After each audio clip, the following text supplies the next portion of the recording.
have your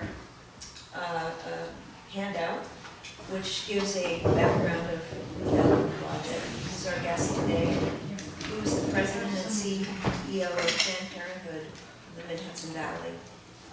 For those of you who may not know, there's a Planned Parenthood in Kingston, an office that's right off of Broadway in the Millard Building, on the side entrance, I believe. Right over the wonderful restaurant supply store. Right, right over. Yes. Right over. So, you know. An extra reason to drop into our health centers to go to that. Yes. And if you haven't visited, you should. We should all know where they are, and so we can be of assistance when necessary. So what I'd like to do is just turn it over to Ruth. I'll be sitting here. Ruth's a wonderful speaker. I've watched many of her videos, and today we're going to be speaking about the current place that we're in, the Affordable Care Act, and how that impacts women and health issues, as well as some of the things that are happening today in Kingston and the state, of the things that we can do to participate in this. So Ruth, just before you get going, can you tell us a little bit about how you became the president and CEO of the Mid-Hudson Planned Parenthood? You got there, and then maybe that's the launch pad. Okay, good. I came here through a rather circuitous route. I have been for many years, 27, almost 30 now, I think, involved with New York State Department of Health programs, whether through grants, women's health care, and then I spent many years as the vice president of a hospital in upstate New York in Watertown, where I was the vice president of outpatient services, primary care, behavioral health, and women's health care. And I got a call from the Department of Health up there saying that they really needed to restructure the whole upstate Planned Parenthood system. And that was my job, and would I be willing to leave it? So as it turned out, we were getting a new CEO at the hospital, and you just never know, because new hospital CEOs tend to bring in their own crew. So I said I would give it a try, and I did their turnaround, did their restructuring, did a merger of all of upstate New York. And as the merger was completing, after 4 years, I got a call from someone I know down here that said their CEO was going to leave, and that they needed to do some restructuring in the Mid-Hudson Valley, and would I be willing to come down? So my husband and I had just bought a second home in Albany, because as you might have read, we have 7 children. Well, then multiply that by the number of grandchildren. We have 11 grandchildren in the Albany area. So, so that was almost 9 years ago. And I had told them I'd stay for 3 or 4 to get it all put together, and I'm just having so much fun, and I decided to stay. I'm from Westchester originally, so I feel closer to home while I'm down here. So that's how I got here. Well, thank you. But why I stayed is the other reason, and that is that I think we're facing some really difficult times. And when I was doing my master's degree many years ago in women's health policy, one of the primary sources I used for that was The Handmaid's Tale. And I would say to you, if you have not read Margaret Atwood's Handmaid's Tale, at the time I was researching women's health policies, and there were a whole slew of things that I thought, you know, this one could go down fast, and that one could go down fast, and now we're seeing the abyss. And so I would strongly recommend that you read it. I know it's on Hulu, but there's nothing like reading the original book, so I strongly recommend it. So, using that kind of as a platform, if you've read the book, to this day, when I go to put my card in the gas pump, I get this little bit of a panic, because the beginning of the downward trend of women's rights in New York, in the United States in that book, was to slowly take away a woman's right to have a credit card in her own name. It was just a very, very, very slight taking away of rights. And so even till this day, especially in this day, I go like this and I think, did I get approved? Because there are just so many things that are happening that I fear if we don't have some strong resistance in the next couple of years,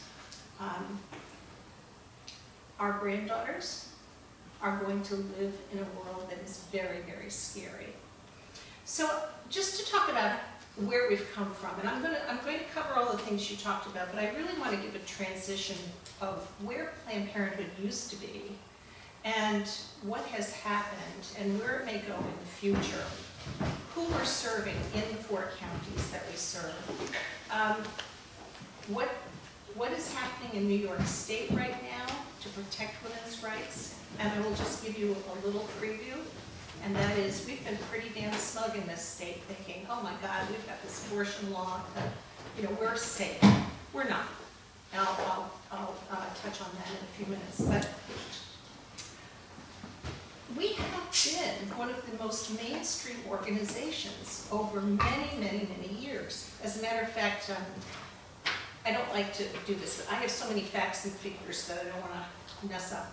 20% of all women in the United States at one point in time have used Planned Parenthood service. And if I went around the room, I know that in many of these, what I call, these are conversations, these aren't speeches. It's amazing the number of women who have used Planned Parenthood. I did a group in Port Ewing 2 years ago, and there were 14 women. 2 were in their 40s. The rest were all in their 60s and 70s. And I went around the room and I asked, what was your relationship to Planned Parenthood? 14 of the 16 had had illegal abortions back in the 60s. And so we're passionate about preserving that right. But we've become a political lightning rod, as you well know, and that's primarily due to the fact that we do provide abortions. And we'll talk about, the extent of that service in comparison to everything else we do.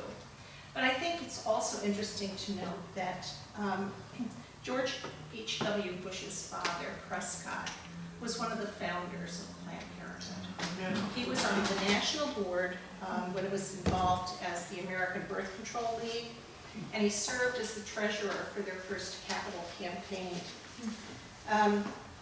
Also, one of the most important pieces of legislation that has been signed to help women across this country affected a grant that provides us all with family planning dollars, and that was signed into law by Richard Nixon. So birth control and women's health should not be a partisan issue. The fact that we have gotten to this point, I think one of the funniest Facebook memes I have seen go up on my screen in the last month is a table full of dogs sitting around the table saying, our agenda item today is feline health.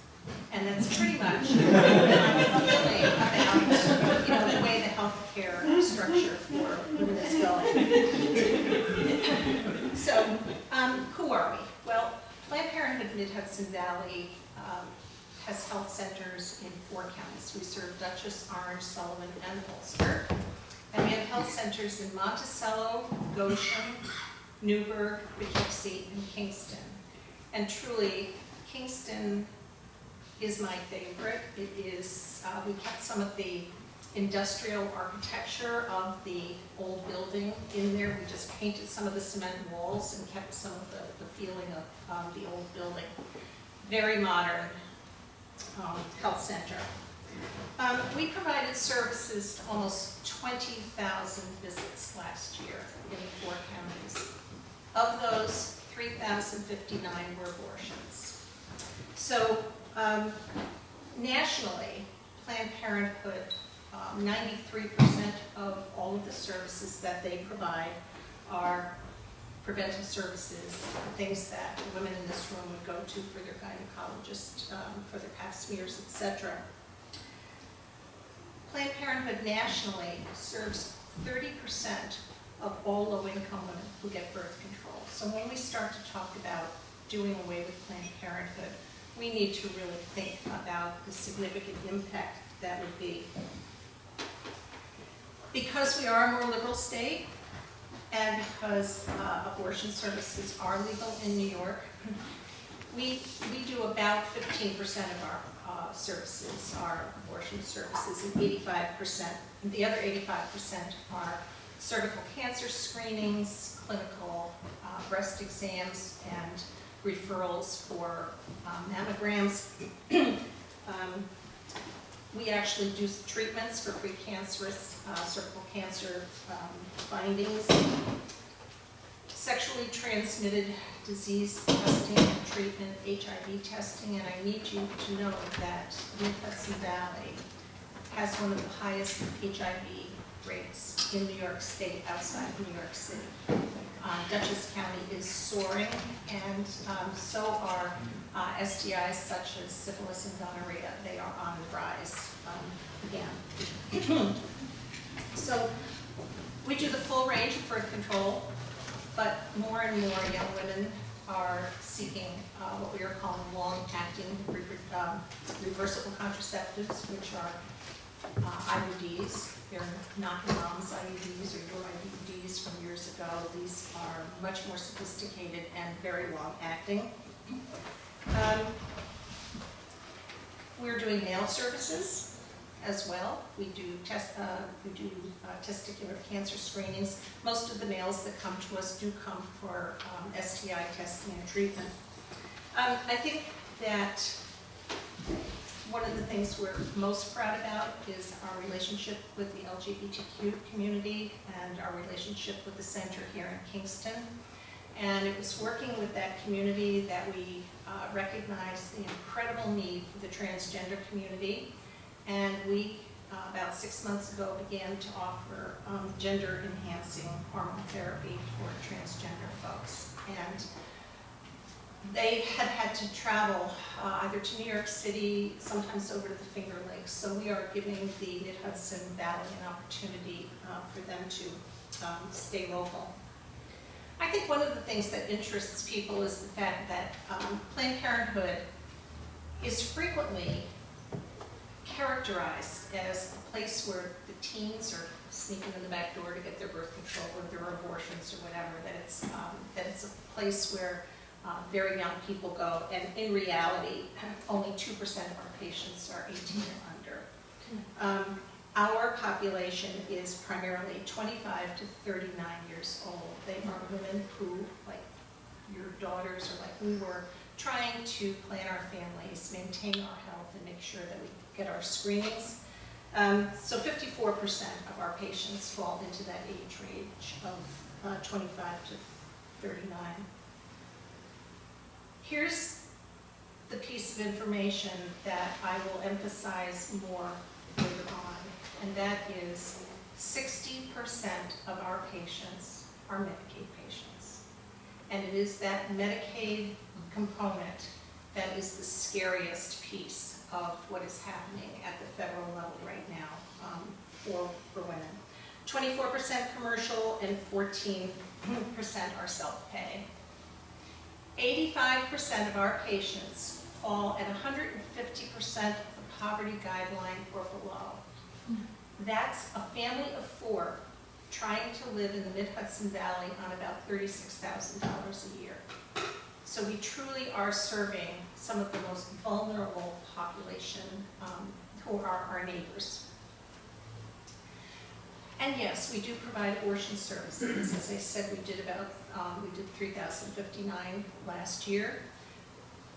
More and more women are choosing the medication abortion, which is coming in under 12 weeks, 10 to 12 weeks, taking a pill, going home, taking another pill, and it precipitates a miscarriage. And I will tell you what this has been a wonderful advancement for and that is for women who are in very bad domestic violence situations, because pregnancy is frequently a control issue, and to be pregnant in the morning and not pregnant at night raises concerns, but to experience a miscarriage, there's nothing that anybody could do or say about that. So for the partner, for the violent partner, his partner has just had a miscarriage and not necessarily an abortion. So that has been a problem. You know, talk about mainstream. I said 20% of all women have used Planned Parenthood in the past. I think this is going to be, it was surprising to me, but 1 in 10 women in the United States will have had an abortion by age 20. 1 in 4 by age 30. 1 in 3 by age 40. And half of all women by age 45 will have had abortions. And of course, many of those, as you get into the older age range, clearly are issues that they've discussed with their physician. It might be an anomaly, or just can't handle having another kid at age 45. So it is the preventive services that this administration is really targeting. And I'm going to say this 3 or 4 times today. This is not about abortion. It is because we do abortions that makes us an easy target. This is about a woman's access to birth control to prevent the need for an abortion. And the undermining right now of the most basic medical choice 99.9% of women in this country make about using birth control is what is really the focus of much of this legislation. So what else are we doing in this in our communities? Well, first of all, we are in a huge number of the school districts. Proudly, we are in Kingston. We have a wonderful youth health promoter program where we have trained young people who go through a significant course with us to learn about birth control, to learn about reproductive health care, to learn about abortion, to learn about where to go for STI testing. And those young people are seen within the school as a resource. If they don't want to go to the nurse, they don't want to go to their parents, they have an educated peer within the school district that they can go ask and who can then make referrals to them to go over to the health center. We do community college HIV testing in all 4 of the community colleges, and you should see the lineup. Now, for those of you that grew up in my era, the idea of standing in a line publicly with your friends to say, I'm here to be tested for something that I did really risky, when you were supposed to be doing anything back in the 50s and 60s. It's a testimony to these young people that they are taking control and that they are standing up and they are getting tested. The other piece that I am absolutely thrilled about, which will also amplify later, we have been very, very concerned with the health disparities, not only nationally, but we have tremendous health disparities here in the 4 counties between women of color and white women. And Newburgh was particularly disturbing. So we went to a funder, we went to a donor, and we said we wanted to try something different. We wanted to get women of color into care. Women of color die at significantly higher rates of cervical cancer and breast cancer than white women. And it is not necessarily that they get cancer more frequently. It's that they don't have regular screenings or don't have access to regular screenings. So this donor funded an amazing community outreach where we went into communities of color, Latino and African American, and we hired members of those communities to work for us, because it isn't going to be me knocking on doors saying, you know, we're here for you. We started that, I believe, in 2013 or 14. And when we looked at the first quarter of 13, and we looked at the first quarter of 14, we saw a 450% to 500% increase in the number of women of color who were accessing reproductive health screenings for the first time in their life. That has continued. We've kept that going. That donor is so thrilled with that they have continued to fund that. We said, okay, same problems in Poughkeepsie. We found a couple of donors to provide the funds to hire the staff. We are doing the exact same thing, only we have formed a Latino coalition and a Black African American coalition. We are working through existing organizations so that it is a partnership. We are in the basement of Beulah Baptist Church when they have their soup kitchen, and they have asked us to do HIV testing for those that come to them. Same results, 400% increase in the number of people of color. We looked around and we saw the needs in the Ulster County area. And so we went to Rob Dyson from the Dyson Foundation. And just this past year, Rob has funded a similar program that we are now doing in Kingston.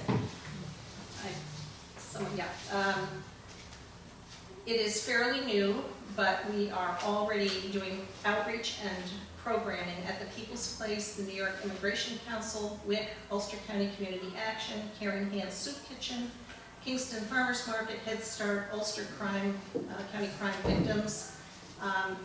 And so they are also beginning to partner with the Bridgeback program in Kingston. So this is only going to grow in terms of what we're doing here. And we expect once we start taking a look at statistics from the last 2 years to coming years that we're going to see the same kind of increase.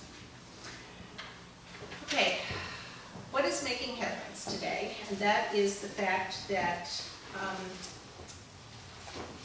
this administration wants to defund Planned Parenthood. There's primarily 2 ways that they are going about that. For many people, I think the terminology that this administration has used has been brilliant. And that is, we want to defund Planned Parenthood because we do not believe any taxpayer dollars should go for abortions. Well, there are no taxpayer dollars that go for abortions. Most of you, many of you will have heard about the Hyde Amendment in 1976, which clearly prohibits dollars from going to abortions. So the primary funding that they're talking about is $500.5 million that Planned Parenthood gets as a Medicaid provider. And I know if any of you had the opportunity to watch our fearless leader, Cecile Richards, testify before Congress last year, they kept saying, why should we give you $500 million? And just kept pressing on this. And she said, respectfully, sir, do you believe that the federal government is writing us a check for $500 million? Yes, you get $550 million from the federal government. And she said, I need to clarify that $550 million is Medicaid reimbursement for services rendered to the lowest income women in the United States. It is no different than when we see a patient who comes to us with MVP, Blue Cross Blue Shield, Fidelis, you name it. We bill for their service. We have billed Medicaid for generations for women who come in. So when you hear defund Planned Parenthood, what is in this bill, this health care bill, is to disallow Planned Parenthood from being able to bill Medicaid. Recall what I just told you. 60% of our patients are Medicaid patients, and what that would do, and what we get reimbursed for are things such as the clinical screenings, the breast cancer, STDs, etc. It's not a subsidy. It's a reimbursement for services provided. So taking us out of the Medicaid system is the first thing that they are trying to do to do away with us. The second thing is to defund us from Title X. Title X is a federal family planning grant. And it was signed into law in 1970 by our then Republican President, Richard Nixon, not for altruistic reasons, but rather for economic reasons, because it has been demonstrated by many, many think tanks that $1 spent on family planning saves $7 for a Medicaid subsidized birth. I'm talking the birth only. The doctors, the hospital, everything. That doesn't even count the costs of unintended pregnancies. Many of those children are not wanted, are abused, wind up in foster care. And so the cost to a system for children who are born and unwanted can be much more than the birth. But the documented fact is it's $1 saves $7 for the actual birth. Interestingly, when that legislation was being signed, George H.W. Bush was its primary backer. By the way, George Bush's daughters, the twins, Jenna and Barbara, do fundraisers for us in Texas. Not all bad.